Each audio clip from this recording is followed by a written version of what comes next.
You know, a lot of the lyrics in Get Him to the Greek, to me, are very reminiscent of Spinal Tap. Yeah, you know, I mean, that's always the granddaddy of them all. When it comes to parody rock music. I wanted to touch a little bit on some of these songwriters that were assembled to write this music. You know, along with Jason and myself, there's these guys in L.A., Mike Viola and Dan Byrne. Together, they wrote a bunch of stuff for Walk Hard.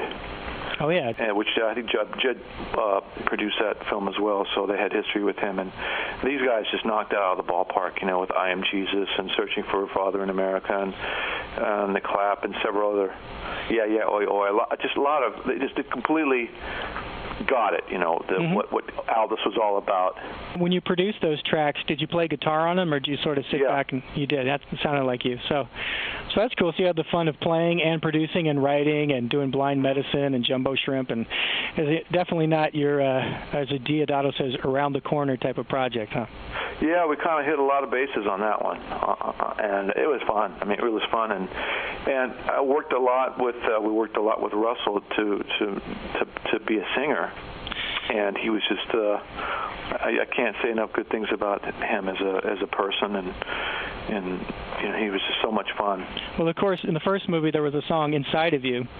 And, and another song, We've Got to Do Something, which was, you know, but so he'd shown signs of it. I kind of understand why they grabbed that character. And I think in Jason Segel's original script, his romantic rival wasn't a rock star. He was like an athlete, or he was something else. And Russell Brand sort of showed up, and he said, well, I got to put this guy in the movie, and I got to make him this British rock star, because what else would be more intimidating to lose your girlfriend to than this guy, you know? Yeah, well, you sure did your homework. Well, let's shift gears and talk about a movie you mentioned a little earlier, a recent one you did, Win-Win. That one is different from your other films in that there are more dramatic elements mixed in with the comedy, so your score is correspondingly more spare and reserved. It has a restrained, sort of bottled-up feel to a lot of it, and I noticed the percussion is distinctive and unusual. Very astute for you to recognize that, actually, because I had decided that I wanted percussion, but I just didn't want a banging, tambourine and a cowbell or whatever. I wanted different colors, and I hired a percussionist that just had all these just vats of strange, like, stuff that's decidedly not percussion, and just to try to evoke something different, in the textures. Was it Brian McLeod? Brian McLeod, yeah, he's out of the ballpark. Yeah. Well, before you tell us about your process for scoring that film, let's listen to some samples of it. I'm going to play a couple cues. The first one is Drive to Oak Knoll, and then the second one's called Kyle Wrestles.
How did you approach scoring that film, When? Well, it was different. Different people, different director. There's a lot more music.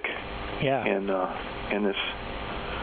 And When, not much music supervision in terms of a bunch of songs. And you said you spent 6 weeks on it.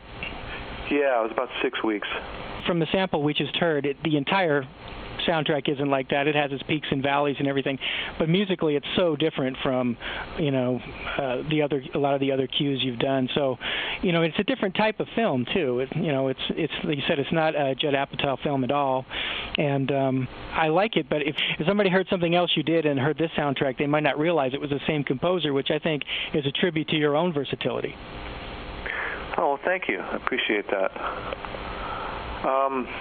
You want to get to flex your muscles, spread your wings, whatever, however you want to say it.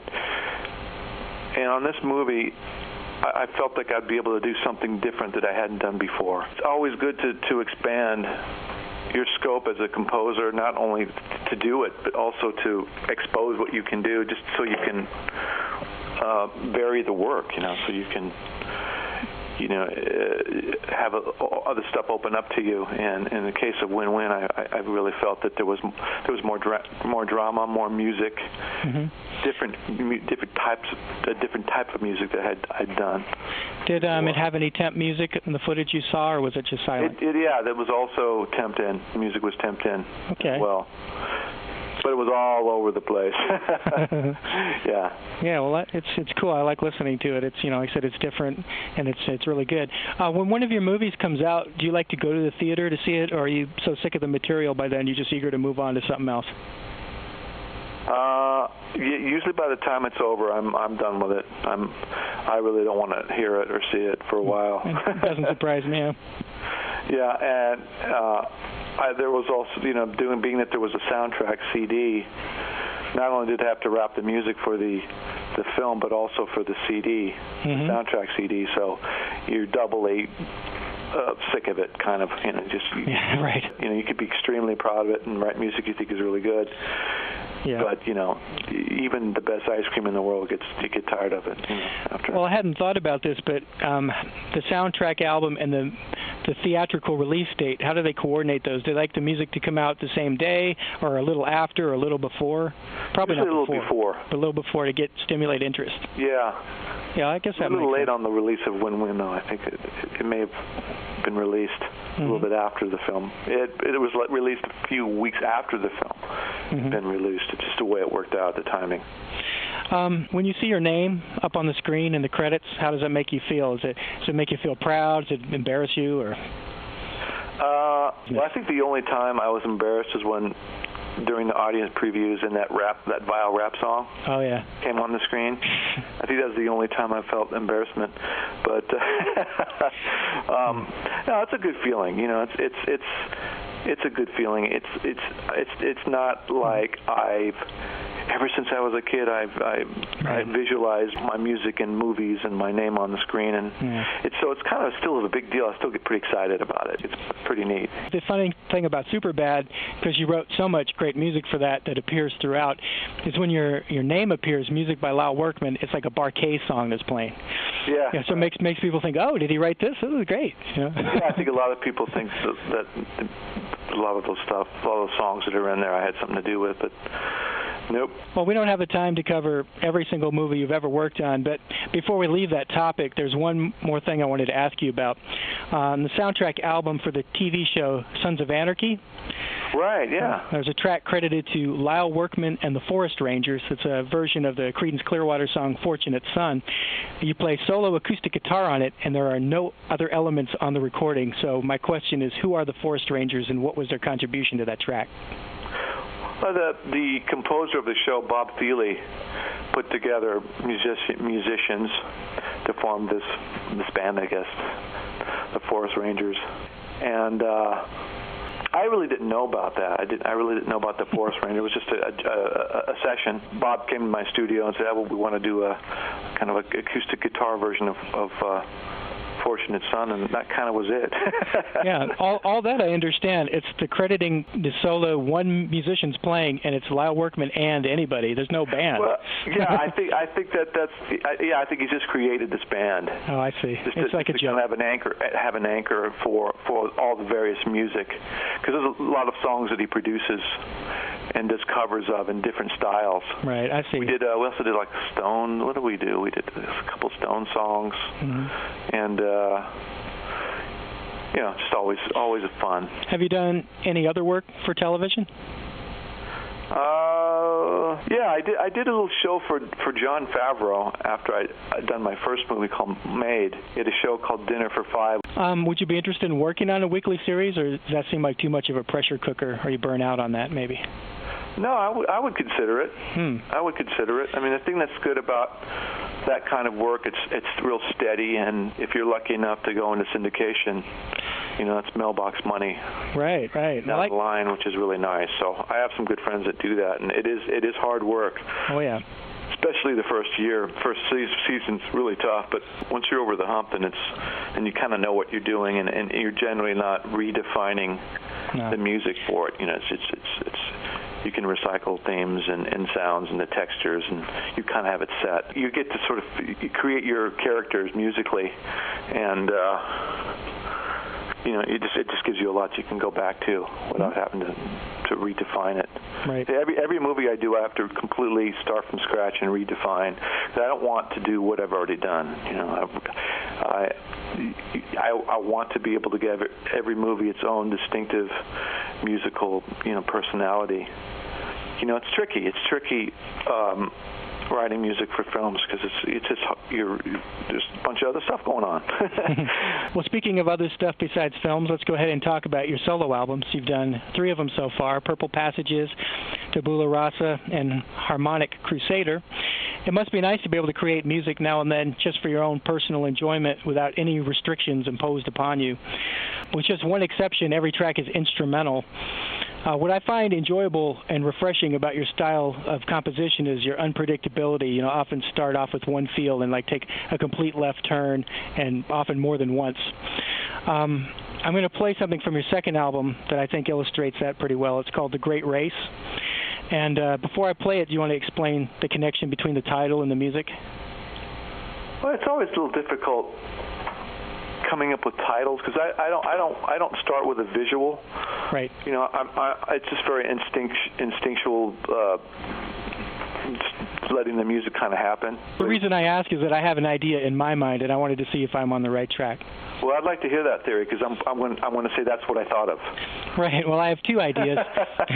Exactly. We're going to play the complete track, even though it's 6 minutes long, because oh my gosh. In a way it's not, because you change it up so much. So in my mind, the various musical passages either represented different racers in a race or different phases of a race. That's interesting. Now you say, oh, that's what I meant. That's what I meant. Yeah, okay. That's the one. That's the one where I have Dave Gregory from XTC did a string arrangement for me. Yeah, that's why I want to play it all the way to the end, because that's the final part. And it's really beautiful. Yeah, well, there's some of his works at the beginning of it and at the very end as well. Okay, well, let's go ahead and listen to it. This is called The Great Race.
Well, I suppose a logical question to ask at this point is, who won the race? Whoever you wanted to win the race, baby. Okay, fair enough. Yeah, you have a lot of compositions similar to that one on all three albums in terms of the twists and turns and the unpredictability, but on Harmonic Crusader, you have a track that really stands out stylistically. It's called Ode to the Gypsy King. You wrote it in the style of jazz guitar pioneer Django Reinhardt. Right. What inspired you to write that? I just got on a kick at Django. Actually, it stemmed from the Dinner for Five music that I had written for Jon Favreau's Dinner for Five theme, TV show that is, and I just got into it really heavy. Mm-hmm. So I bought all the music I could, and I just devoured it, and it constantly amazes me what that man did on the guitar with two fingers.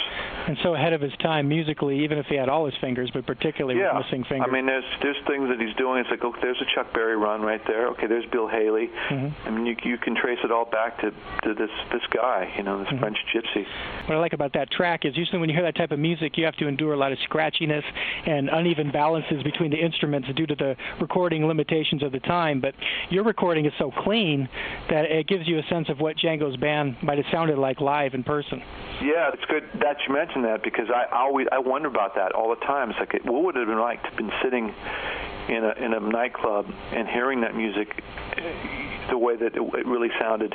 So through the filter of bad recording technique. Yeah, it must have been amazing. Mm-hmm. It must have, of course, for those recordings, they'd have to position everybody just at the right location, proximity to the mic, so that you can hear what you needed to hear just with the one microphone. Mm-hmm. When Django would go from his lead work to the rhythm, it would just like the whole train would just take off.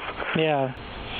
Yeah, I was just taken by not only the technical prowess, but just the humor, humanity in his playing. I just love it. Yeah, well, in your own solo on this track, you really captured his tone, his attack, and even his note selection. I mean, it's all there. Oh, thanks. Thank you very much. Well, let's listen to it. This is Ode to the Gypsy King from Harmonic Crusader.